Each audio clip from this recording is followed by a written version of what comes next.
Hello, Jason. My name is Fernando, and I am going to be critiquing your Teeth of the Wolf book cover, which I currently have on my screen right now.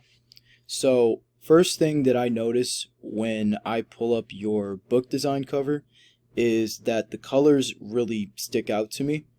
I love the colors that you chose. The color palette is on point. It's not doing too much. It's not too vibrant, but it definitely catches the eye when you first look at it.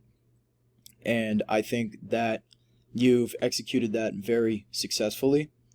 Um, and I also love the typeface that you chose for this book cover because it matches the artwork that you've made so far, and everything seems to be sketched out.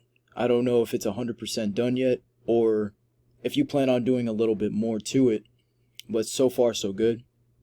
I wanted to talk about the Dassault principles that come along with this design cover. So I noticed the figure and ground relationship is pretty good. I love the silhouette of the wolf. Um, I do think that the wolf on the title of The Teeth of the Wolf is a little bit too close to the silhouette of the wolf. So probably making that like a little bit smaller. So it's almost not interfering with the silhouette and not actually touching it. Could make it a little bit cleaner. I do think that the proximity is definitely on point. The symmetry with the cowboy